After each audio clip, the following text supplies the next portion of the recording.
Hello and welcome back. Sean here, Mountains Garage, with a dramatic conclusion, not really, of my 40-inch large frame bead roller that takes a 22mm ID, less expensive dies.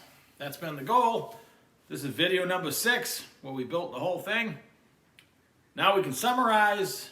I've used it some. As usual, hindsight, again, being perfectly clear, 20/20, whatever they say, you could always do things different, but I am completely happy with it. If I look silly at this height, it actually, from a working perspective, I've been using it standing up, but I can see now sitting down, this wouldn't be so bad. I use it from the other side. Today I'm just facing the camera. I'm right-handed and I want to operate the hand crank with my right hand. I ended up, obviously, painting it Rust-Oleum stainless steel. I came out here yesterday morning and I popped the roller body loose from the stand using my overhead chain fall and finished painting the stand. Painted this and disappeared because the Rust-Oleum has a horrific smell. This stuff doesn't take forever to dry. It's okay. I actually like this color on transmission cases. For the bead roller, it's okay. I kind of wish now I'd gone with the olive drab and maybe done a teeth like a fighter plane or maybe an alligator face. But that's okay. I actually have a buddy that does pinstriping and really artistic. Maybe I'll have him, pop up and do some fancy work on it. More than likely, I'm just going to slather it with all the performance decals that show up with all the new parts now and then. After I reassembled it last night, I was able to trim the gear cover that comes with the Woodward Fab drive system, so it actually fits. I'll give you the grand tour. We'll do a walk around. But it fits the gears and it fits the roller. It almost looks factory. Excuse me. I was reconsidering last night, just thinking about it, haven't used it yet, whether this bolt that I used for the adjuster handle should have been fine thread, but using it today, it's a non-issue. All rollers are different, all material thickness is different, so you just crank this down until it's holding the metal still. It's not putting any pressure on it, but it doesn't move back and forth. And from there, you can do whatever suits you. For this, one turn seems to be pretty good. So when it touches the metal, I go a turn and see what happens. The drive system itself, I have nothing bad to say about it. I wished it was built here in America, but it probably wouldn't be so affordable. Well, it's still $375, but with a roller this long, you can't have a manual one. You'd have to have somebody cranking the wheel for you, and that is a lot less accurate when you actually start doing work with it. You're better off to control your own destiny with a foot pedal. I know the homeowner Mittler Brothers drive kit, if it was available, which it wasn't, is only rated for 19 gauge steel and is just on or off on the pedal, I believe. Or maybe it's variable on the pedal. I'm sure it has a speed control. I haven't done all my research. The Eastwood, I know you set the speed and the pedal is just on and off. And the Woodward Fab is all variable on the pedal like a TIG welder or the throttle on your car. Now that I've used it, I've gotten used to it, but at first it seemed really fast. But I almost wish, again, the industrial Mittler Brothers motor, which is inexpensive, it's $1,000 for the drive system probably. You can control the speed on a knob and the pedal is variable. And it has an industrial motor that's rated for whatever. So definitely that's why they charge more. In the imported version, this is as close as you're going to get. And the speed is not uncontrollable. I am used to the ones I powered before, the other bead rollers I built. I had a knob and my pedal was just on and off. And when you set it slow, the whole job is slow. But in reality, I mean, unless you're doing 4x8 sheets, that setup works pretty good. You have to be much more disciplined to run the pedal now. So I can run it for you to show you how quiet it is. There's not much noise in the shop right now. See, this is slow. That's about as fast as you want to go, and I'm just barely hitting the pedal. That's wide open. But it is nice and quiet. And that's the whole show right there. So people wanted a parts list. So I can give you the nitty gritty, at least in the parts I bought from McMaster Car. They use their own part number system, but they come in the original boxes. So the gears on the back are made by Martin Spur Gear. I was kind of hoping it was like Cogswell Cogs or Spacely Sprockets, but Martin Spur Gear. S1020 is the Martin Spur Gear part number, but the McMaster Car part number is 6325K37. You need a couple of shaft collars right here, which I forgot to mention. I machine flats for the dies and for the gears and the drive on the back. But for these, I just spotted a hole with an end mill straight down, small hole, and the set screw goes right in. And that is super permanent. I couldn't do it here. I could have done it on the gears. Probably should have, but either way, it'll be fine. So the collars are made by Climax Premium Collars and Rigid Couplings. And their part number is C100. But the McMaster Car part number is 6432K25. And then you need 4 oil light bushings. I had two shaft collars, so 2 gears, 2 shaft collars, and the oil light bushings. Now the oil light bushings that I'm going to give you the part number for are flanged. I have the flange here and here, so they're shoved into the machine this way. And on the rear, the gear is holding it from going back and forth, and on the front, the shaft collar is, so nothing can go anywhere. The bushings can't fall out, even if they weren't a drive-in fit. So the oil light bushing part number is 6338K436. Again, those are McMaster Car part numbers. And you order it today, stand back away from the door because they're going to be there in a hurry, probably tomorrow. I had a storm, so it delayed them a day, but it was no delay at all, really. And for the gears, shaft collars, and bushings, I believe I spent $160 or $70. The shape of the bead roller, I made a deal with my buddy. He supplied the material. It's 3/16 steel. If I was to do another one, my side plates would be 1/4 inch, if not 3/8. 1/4 inch would probably do it. The reason being, when it's done, it's perfectly fine because I put reinforcements inside it. But I had, and of course you learn as you go, I laid the first side piece on the bench, laid out my box tubing and all the 1/4 inch by 2 inch flat bar that I reinforced the inside of the bead roller with. And they welded it all in, probably 1.5 inch beads to the flat plate on the bottom. And then I unclamped it from the bench, and that's when I realized I had some warpage to deal with now. And I was able to get most of it out welding the other side on. If I had it to do over again, I would just tack both sides on and then clamp it to the bench, weld the bottom, maybe go back and forth. I know on the Mittler Brothers website, or they have the little videos about how they build the rollers. They say they have a patented way to weld it, so I'm sure they're just skipping around. My mistake was welding one side hooked to the bench and unhooking it, putting the other side on and having to clamp it down, and I fought warpage the whole time. It turned out fine, and it does not flex to speak of. It's the tightest one I've seen anyway. So I'm happy with it. Again, the box tubing was, I think, the best part that probably saved it. I think it would be way too flexible with 3/16 sides, 3/16 tops. I would still do these in 3/16 because you have to bend them.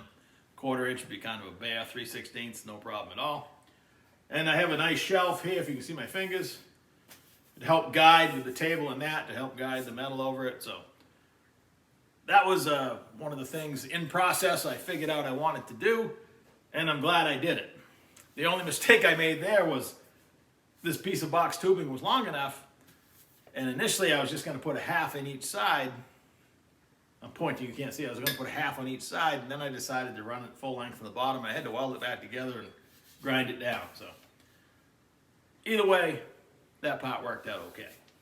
Initially, after I drilled the test hole in this piece, I laughed about making a lift hook.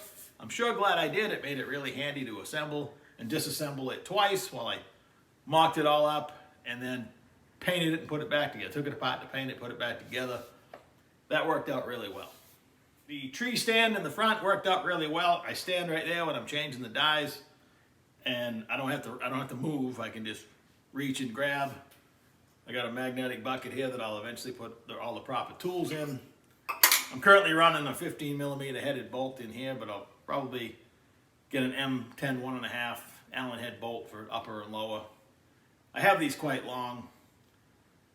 They don't need to be as long as they are. I drilled and tapped pretty deep, the whole width of the tap, so I knew I could run any bolt that I happened to come across.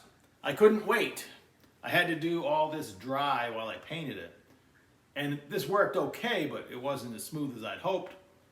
Last night, after it was painted and reassembled, I mixed up some spray graphite. It comes in a spray can. I sprayed it into a paint cap, put some engine assembly lube in with it, mixed it up, and I drizzled it down in there and on the threads, and now it's buttery smooth. And like I said, the fact that it's coarse thread is not a concern. It's just the nuance of the roller. You get used to whatever it is. If it was fine thread, I'd get used to that too. That's just the way it is. So that worked out just fine. And to recap, that is a carriage bolt, a piece of tubing, and a washer, and it's welded to the block, upper block. So it can spin inside the piece of tubing. The washer lifts it up and down, and I just tack welded the 1/2 inch bare nut. I buy all the nuts at, I think I bought these at Martin's. It's a local surplus salvage store around here. They're unplated and they're really good for welding because there's no plating you have to eat while you're welding it. And then finally, does it work? Yep, I always have a piece of scrap. If I'm going to make a panel, hope you can see my hands, but whatever, I'll stand up. How's that? If I'm going to make a panel, I'm going to test drive the die and the way it's attached to make sure whatever deformation I make on purpose is going to be what I want. And it's sometimes surprising what you come up with. I still need to come up with an art die. It's a special shape, but when I get one I'll show you. But so anyway, that's just a test piece. I was testing as I went. First I went right for some 18 gauge. I wanted to make sure that my motor wasn't going to stall or anything like that. I laid out a simple pattern. It did it like butter. I made lots of mistakes. It's been a while since I've bead rolled anything. My stopping and starting and everything. And the way you install these while you're bead rolling is whether you push up the middle or push down the outside and lower the middle. It's all things you figure out. It's not too hard to imagine what's going to happen when you look at the dies. And you can always test it on a piece of scrap. So this was just a beautiful piece of metal that now has got a design on it that I can't use for anything.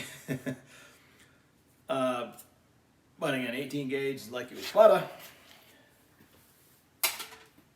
This morning, a buddy of mine asked if I had some parts. So I was out in my shed and I found a piece of aluminum back when I did the interior, when I did the tube chassis in the late 80s under my 70 Chevelle SS454.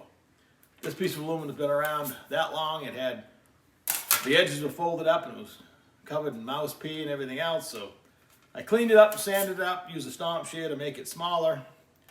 And Did another simple design. This time I actually used a bead for, if I was going to do a door panel, I like vertical pleats.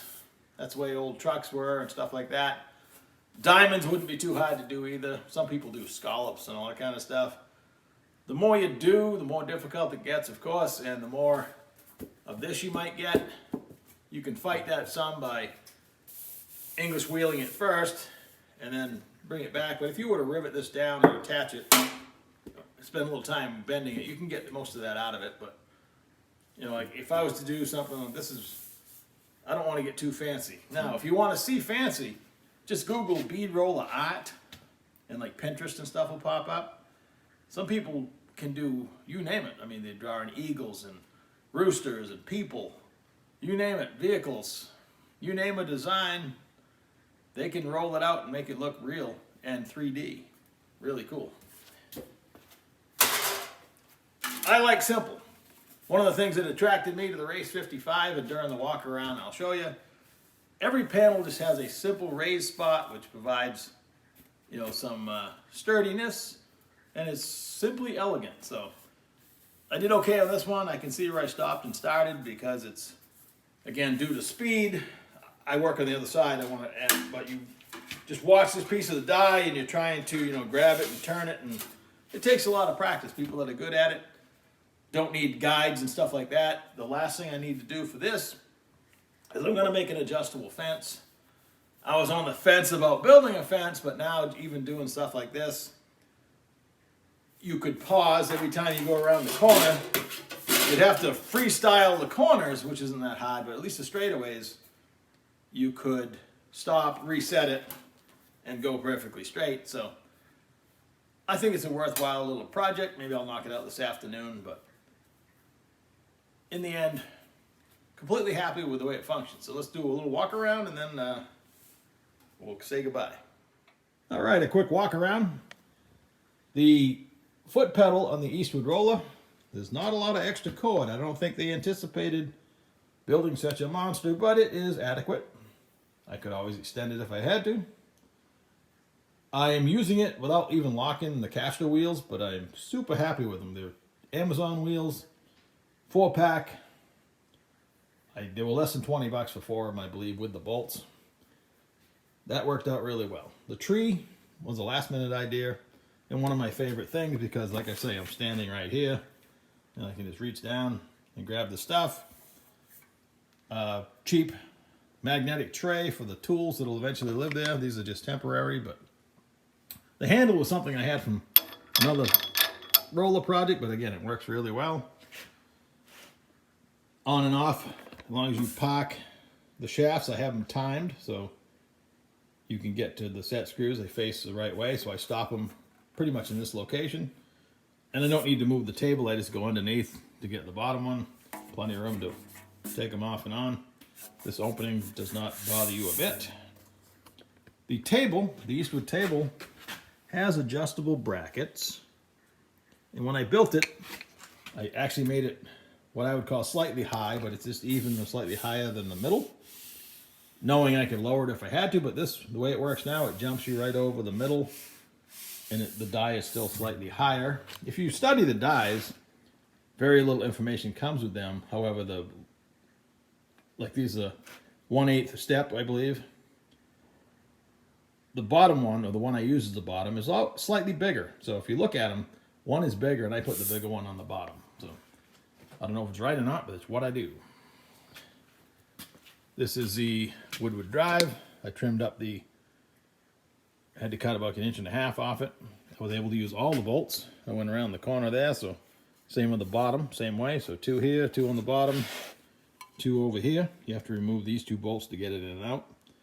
And then, of course, I Loctited it. So I marked the switch forward and reverse. I consider forward the normal going away from me when I'm bead rolling.